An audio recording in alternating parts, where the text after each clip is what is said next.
semuanya. Bagaimana kabarnya? Yang pasti luar biasa. Kita tidak jemu-jemu ya untuk mengikuti ibadah online, tapi kita percayakan meskipun kita ibadah online saat pagi ini, kita percaya Allah turut hadir di tengah-tengah kita saat pagi hari ini.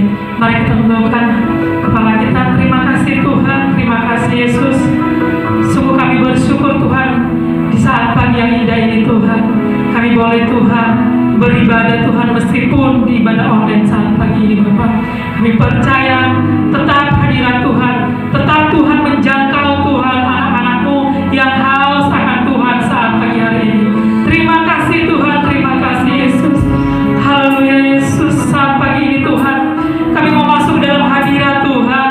Kami mau masuk bersama-sama malaikat-Mu Tuhan saat ini Yesus. Terima kasih Tuhan, terima kasih Yesus.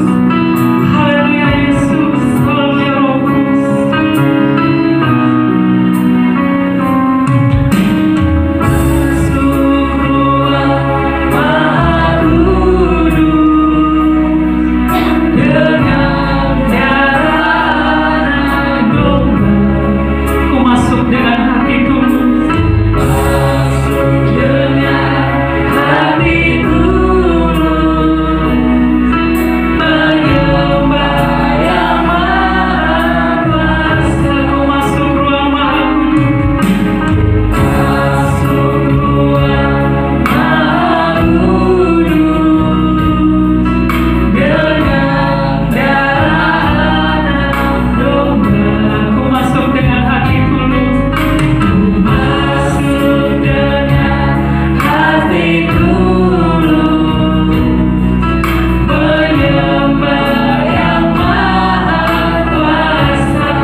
Haleluya, puji Tuhan. Shalom Bapak Ibu jemaat yang saya kasihi.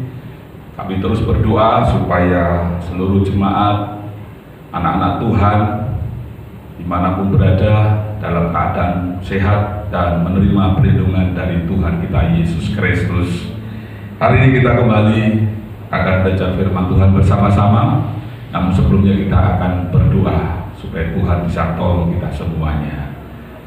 Bapa di dalam kerajaan surga, kami bersyukur buat pagi hari ini Tuhan sudah memberkati kami dengan kekuatan dan kesehatan. Kami bersyukur untuk berkat-berkat Tuhan selama 1 minggu ini yang telah dilimpahkan dalam setiap kehidupan kami, keluarga kami dipulihkan, usaha pekerjaan kami diberkati Tuhan, kesehatan kami pun juga dipulihkan. Terima kasih Bapa, kami mengucap syukur semua berkat terbaik melimpah turun mengalir dalam kehidupan kami. Terpujilah nama-Mu Tuhan Yesus. Kami berdoa untuk firman Tuhan mengurapi dan menolong kami semuanya. Haleluya, amin.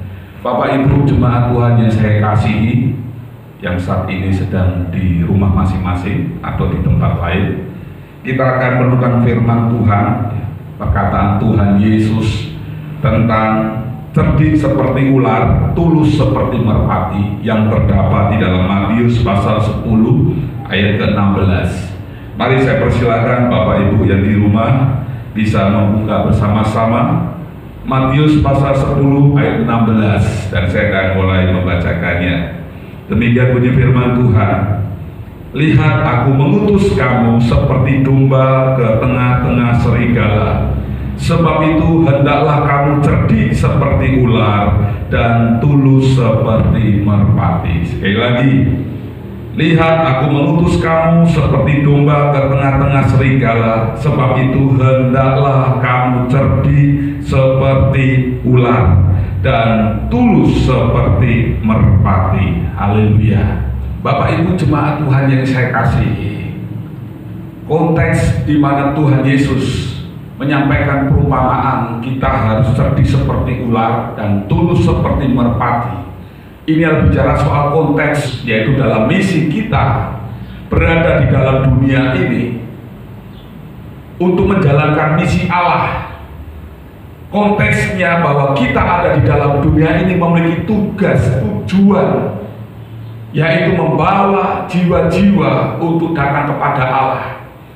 Kita sebagai duta-duta kerajaan Allah bisa menghadirkan kerajaan surga di tengah-tengah dunia yang terus mengalami kejatuhan dalam dosa. Keberadaan saya dan Bapak Ibu semua itu sangat penting sekali bagi dunia yang sudah gelap. Makanya firman Tuhan berkata, hendaklah terang terus bercahaya, hendaklah garam itu terasa asin, pelita kita terus menyala di tengah-tengah dunia yang semakin gelap. Ada sebuah misi, panggilan Allah yang harus kita kerjakan di tengah-tengah dunia yang semakin rapuh, yang terus semakin memberontak menjauhkan diri daripada Allah. Panggilan ini untuk kita semua, dan firman Tuhan pagi hari ini menggambarkan keadaan itu semua. Saya dan Bapak Ibu sebagai orang-orang percaya, orang-orang yang mengasihi Tuhan Yesus digambarkan seperti seekor domba. Sementara dunia yang penuh dengan kejahatan, dunia yang sedang jatuh di dalam dosa ini digambarkan seperti serigala. Kita tahu bahwa seekor domba memiliki sifat lemah, memiliki sifat dia jinak, ya, nurut, kemudian dia tidak macam-macam, ya, sangat seringkali suka bergerombol, ya, dan juga domba ini bergantung kepada seorang gembala. Ini jauh beda dengan sifat atau karakter yang dimiliki oleh serigala. Serigala binatang buas, ya, dan seringkali dia suka menyerang, membunuh lawan, ya. Sangat jauh sekali antara serigala dengan domba. Nah, bagaimana domba ini bisa hidup di tengah-tengah kawanan serigala? Bagaimana caranya domba tadi bisa tetap hidup di tengah-tengah gerombolan serigala, kawanan serigala? Bagaimana caranya binatang yang lemah ini bisa menjadi pemenang, menjadi superior di tengah-tengah serigala. Bagaimana caranya kita orang-orang Kristen, anak-anak Tuhan, bisa menjadi pemenang, bisa tetap hidup membawa DNA kerajaan surga di tengah-tengah dunia yang hancur ini. Dunia yang sudah terkontaminasi dengan segala kejahatan dosa yang ada. Bagaimana domba ini hidup di tengah-tengah serigala ini?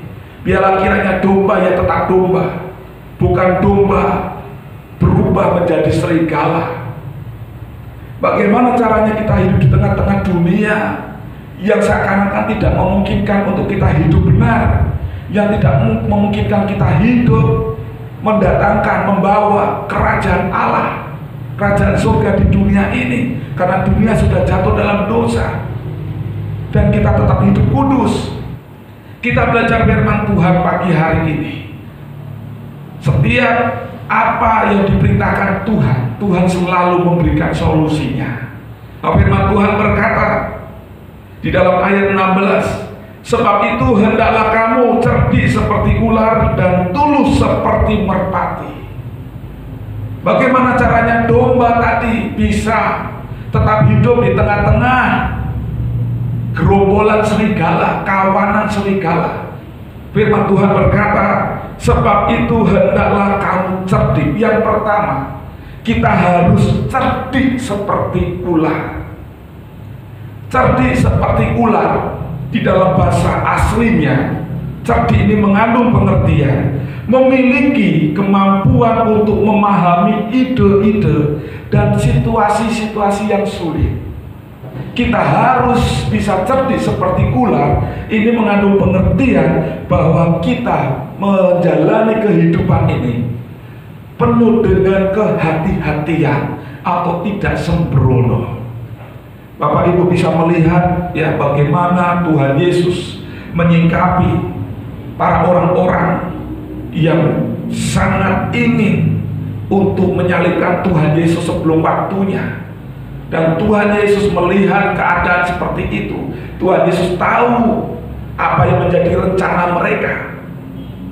Dan sikap Tuhan Yesus menyikapi itu apa? Bapak Ibu bisa melihat di dalam Matius pasal 4 ayat 12. Tuhan Yesus menyingkir ketika ada orang-orang yang menangkap Yesus. Yesus tahu ini belum waktunya dia disalibkan, tetapi ada orang-orang yang sudah tidak sabar untuk menangkap Yesus. Dan tindakan Tuhan Yesus, dia cerdik. Dia tahu ada bahaya di depan. Yang dia lakukan, yang Yesus lakukan adalah menyingkir.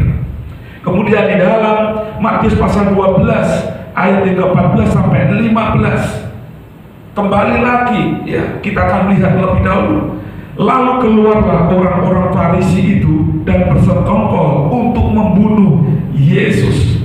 Tetapi Yesus mengetahui maksud mereka itu, lalu menyingkirlah dari sana.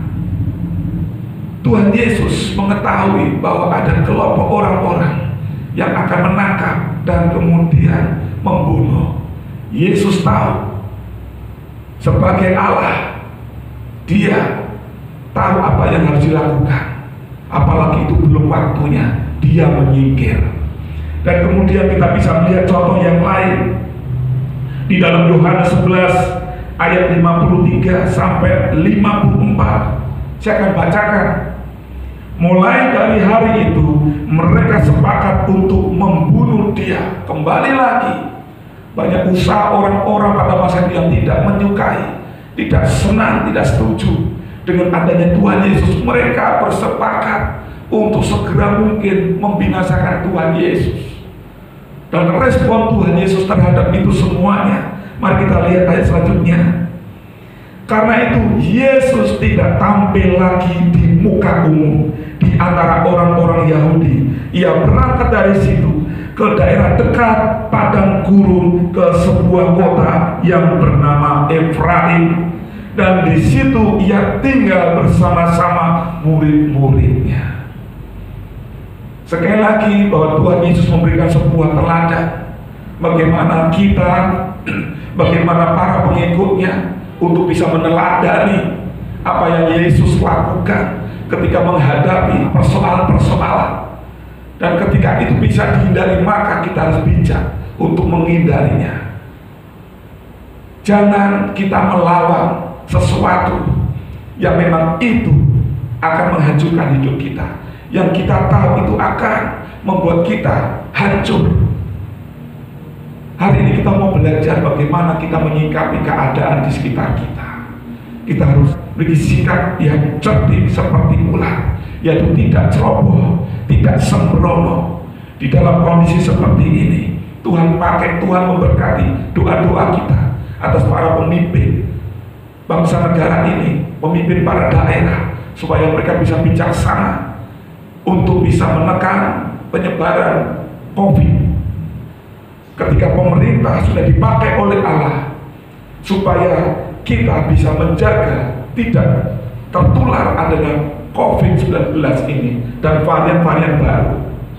Itu sebuah langkah kita cerdik, kita mengikutinya, supaya kita tidak tertular dari virus COVID-19.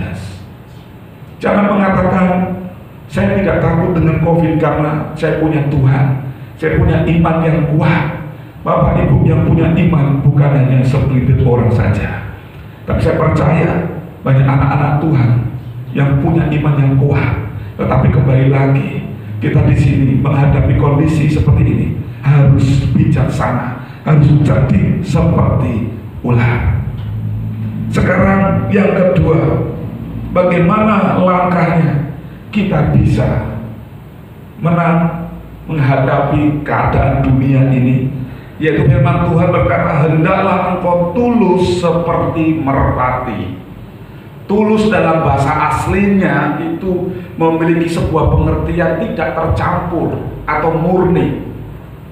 Kita harus hidup di dalam kekudusan Allah. Kita harus benar-benar murni, tetap kudus.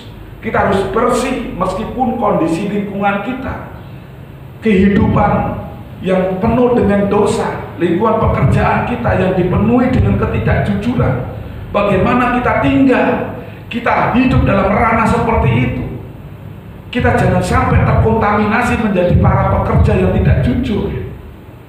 Firman Tuhan menasihatkan kepada kita, kita harus hidup tulus meskipun kondisi sekitar kita tidak jujur.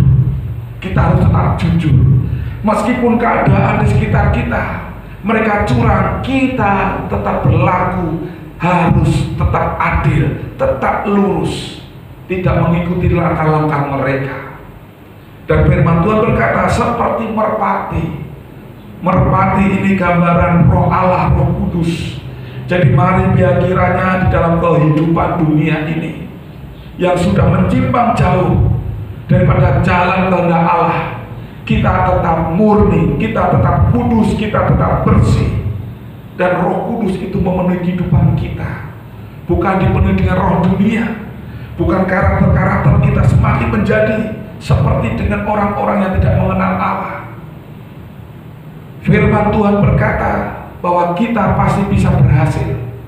Domba-domba yang hidup di tengah-tengah serigala, asal kita melakukan yang pertama, cerdik seperti ular, yaitu tidak berlaku sembrono, harus penuh dengan kehati-hatian. Kita harus hidup dalam bijaksana roh Allah, dipenuhi dengan pimpinan roh kudus. Dan yang kedua, kita harus tulus seperti merpati. Hidup kita harus tetap terus kudus. Hidup kita terus harus senantiasa benar di hadapan Allah, meskipun di sekitar kita hidup tidak benar. Saya percaya ketika kita mendengar firman Tuhan dan mau mempraktekkan ini tidak mudah. Tetapi inilah langkah bagaimana kita akan berhasil menjalankan misi amanat agung Allah di dalam setiap kehidupan kita. Tanpa kedua hal ini yang sudah Yesus berikan, tidak akan pernah bisa berhasil. Mari kita belajar untuk mentaati kebenaran firman Tuhan. Dan biarlah kiranya berkat Tuhan itulah yang akan memenuhi setiap kehidupan panggilan kita. Tuhan Yesus kiranya memberkati kita semuanya. Mari kita akan berdoa untuk firman Tuhan. Di dalam nama Tuhan Yesus Kristus kembali kami datang kepadamu mengucap syukur untuk firman-Mu Tuhan. Biarlah kiranya di dalam keadaan dunia yang serba sulit, keadaan dunia yang penuh dengan kejahatan, biarkan Tuhan memampukan kami hidup di tengah-tengah kondisi seperti itu tetap cerdik dan tetap tulus, yaitu kami harus hidup di dalam kebijaksanaan hikmat Allah, dan kami harus hidup di dalam kekudusan, kemurnian, kesucian, supaya kehendak Allah, rencana Allah boleh terjadi di dalam setiap kehidupan kami. Terima kasih Bapa di surga, kira Tuhan boleh memampukan setiap jemaat-Mu. Tuhan memampukan kami untuk melaksanakan misi agung Allah di dalam kehidupan kami, sehingga nama Allah saja Tuhan kami Yesus Kristus dipermuliakan. Terima kasih Bapa di surga. Jemaat yang saya kasih dalam nama Tuhan Yesus Kristus, bila kiranya berkat daripada Allah Bapa di surga turun mengalir dalam kehidupan kita semuanya. Persekutuan dengan Roh Allah, Roh Kudus senantiasa bertinggal dalam kehidupan kita, mulai pagi hari ini sampai kedatangan yang kedua kali menjemput kita semuanya. Kita yang percaya dan diberkati bersama-sama katakan